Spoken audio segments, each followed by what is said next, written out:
Hello friends, welcome back. आप सभी का बहुत बहुत स्वागत है आपके अपने YouTube channel SS classes BPSC teacher में।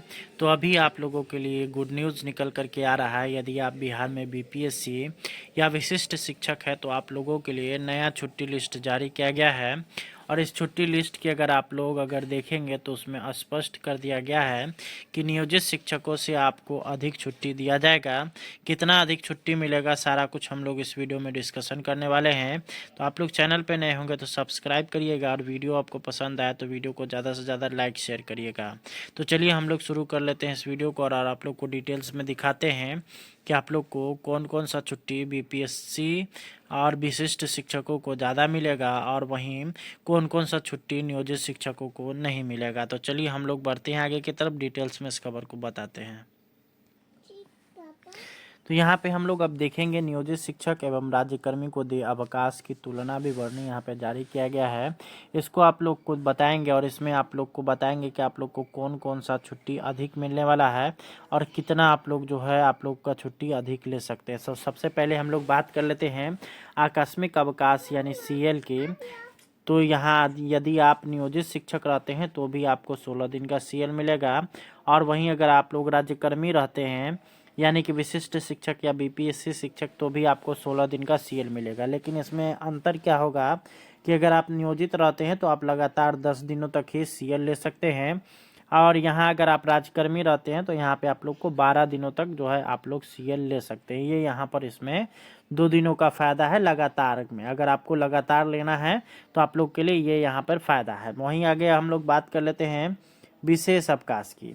तो विशेष अवकाश की अगर बात करेगा तो विशेष अवकाश में जो नियोजित महिला शिक्षिका होंगी उनको भी 2 दिनों का विशेष अवकाश प्रति माह दिया जाएगा। वहीं महिला जो राज्यकर्मी होंगी उनको भी 2 दिनों तक लगातार प्रति माह में अवकाश दिया जाएगा। मातृत्व अवकाश की बात अगर करिएगा तो यहाँ पे अगर बात करते हैं नियोजित शिक्षिका की तो उनको जो है 180 दिनों तक प्रथम 2 संतानों के लिए दिया जाएगा। वहीं जो राज्यकर्मी वाली जो महिला शिक्षिका होंगी उनको भी जो है 180 दिनों तक पहले 2 संतानों के लिए ही यहाँ पे अगर बात करेगा तो मातृत्व अवकाश दिया जाएगा। वहीं अगर बात करते हैं पितृत्व अवकाश की तो पितृत्व अवकाश 15 दिन पहले 2 संतानों के लिए ही जो है जो पुरुष शिक्षक होंगे उनको, जो नियोजित हैं उनको भी, या जो राज्यकर्मी हैं उनको भी 15 दिनों का ही अवकाश दिया जाएगा। अब यहाँ पे आता है चिकित्सा अवकाश, मेडिकल लीव। यहाँ से आपको अंतर दिखना शुरू हो जाएगा। मेडिकल लीव की अगर देखिएगा तो यहाँ पर जो नियोजित शिक्षक होंगे उनको 1 वर्ष में 20 दिन जो है यहाँ पर चिकित्सा अवकाश अनुमान्य होगा।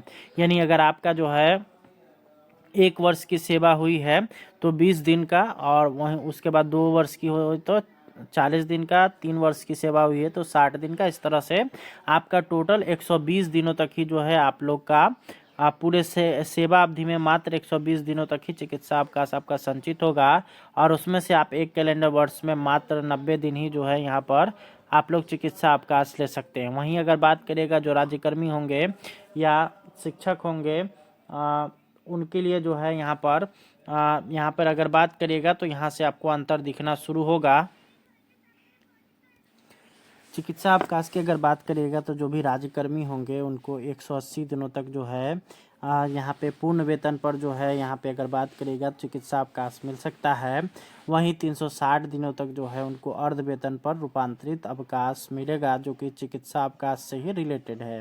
ये यहाँ पर आप लोग देख सकते हैं 180 दिनों तक आप अगर अवकाश लेते हैं तो आप लोग जो है आप लोग को पूरा वेतन दिया जाएगा, और अगले 360 दिनों तक अगर आप लेते हैं अवकाश तो वो जो है आप लोग को अर्ध वेतन पर यहाँ पे रूपांतरित किया जाएगा। अब यहाँ पे आगे हम लोग देखेंगे तो अर्जित अवकाश आता है। अर्जित अवकाश यानी ईएल। यहाँ पे अगर देखिएगा तो प्रथम 2 वर्ष की सेवा जो नियोजित होंगे उनके पश्चात जो है 11 दिनों की छुट्टी प्रत्येक वर्ष में इनका होगा, और कुल 120 दिनों तक यह संचित रहेगा। अब वहीं अगर बात करेंगे जो राज्यकर्मी होंगे उनके 1 वर्ष की सेवा पूर्ण होने के पश्चात 30 दिनों की छुट्टी अर्जित करते हुए अधिकतम 300 दिनों तक का जो है यह संचित रहेगा। यहाँ पे आप लोग देख सकते हैं मात्र 11 दिन यहाँ पे मिल रहा था ईएल साल में, यहाँ पे साल में 30 ईएल मिलेगा, जो कि अधिकतम 300 दिनों तक संचित रखना है। यानी कि सेवा काल में आपका 300 ईएल बचना चाहिए, और वहीं नियोजित में 120 यहाँ पे बचना चाहिए। अब आगे हम लोग देख लेते हैं अगला जो यहाँ पर हम लोग देखेंगे अध्ययन अवकाश। तो अध्ययन अवकाश में जो नियोजित होंगे उनके लिए यहाँ पे अगर देखिएगा तो उनको अधिकतम 3 वर्षों तक अवैतनिक अध्ययन अवकाश मिलेगा। वहीं जो राज्यकर्मी होंगे वो एक समय में 12 महीने और विशेष कारणों पर 2 वर्षों की अधिकतम नहीं होना चाहिए। यहाँ पे जो है एक समय में 12 महीने और विशेष कारणों पर 2 वर्षों से अधिक यहाँ पे आप लोग अध्ययन अवकाश नहीं ले सकते हैं। और यहाँ की अगर बात करिएगा तो ये भी अवैतनिक अवकाश होता है। असाधारण अवकाश की अगर बात करिएगा तो नियोजित शिक्षकों को 30 दिनों के लिए अवैतनिक अवकाश असाधारण तौर पर मिल सकता है। वहीं यहाँ पे अगर बात करिएगा राज्यकर्मी के तो असाधारण अवकाश निम्न विशेष परिस्थितियों में दी जाएगी, जब नियमावली के अधीन कोई छुट्टी अनुमान्य न हो। दूसरा है कि दूसरी छुट्टी अनुमान्य होने पर जब सरकारी सेवक असाधारण छुट्टी के लिए लिखित आवेदन करे तो सक्षम प्राधिकार किसी अनुमान्य छुट्टी के साथ या क्रम में असाधारण छुट्टी दे सकता है और बिना छुट्टी की कालावधि को भूतलक्षी प्रभाव के साथ असाधारण छुट्टी में रूपांतरित कर सकता है। अब यहाँ पे आगे देखिएगा शिशु देखभाल अवकाश, जो कि नियोजित शिक्षिका को नहीं मिलता है। लेकिन यहाँ पे अगर बात करिएगा राज्यकर्मी की तो राज्यकर्मी को यहाँ पे मिलेगा, जिसमें महिला कर्मचारियों को अगर बात करेगा तो पूरी सेवा अवधि में केवल 2 संतानों तक उनकी परीक्षा, बीमारी के दशा में पालन पोषण या देखभाल के लिए 2 वर्ष यानी कि 730 दिनों का शिशु देखभाल अवकाश देय होगा। यह अवकाश 15 दिनों से कम का स्वीकृत नहीं किया जाएगा और एक पंचांग वर्ष में 3 बार से अधिक स्वीकृत नहीं किया जा सकेगा। और ये अगर आप लोग अगर बात करेगा तो ये अवैतनिक अवकाश होता है। लेकिन यहाँ पे 2 वर्षों के लिए आपको जो है शिशु देखभाल अवकाश मिल सकता है। अगर आप लेना चाहें तो यहाँ पर ले सकते हैं। आगे हम लोग देखेंगे 10वां नंबर जो अवकाश है वो है यहाँ पे क्षतिपूर्ति का अवकाश, क्षतिपूरक अवकाश। तो यहाँ पे नियोजित को यह जो है नहीं मिलता है, लेकिन जो राज्यकर्मी होंगे, जो विशिष्ट होंगे और बीपीएससी शिक्षक हैं उनके लिए यहाँ पर है कि क्षतिपूर्ति अवकाश सरकारी सेवकों के सार्वजनिक छुट्टी के दिनों में लिए गए कार्य के बदले देय होगा।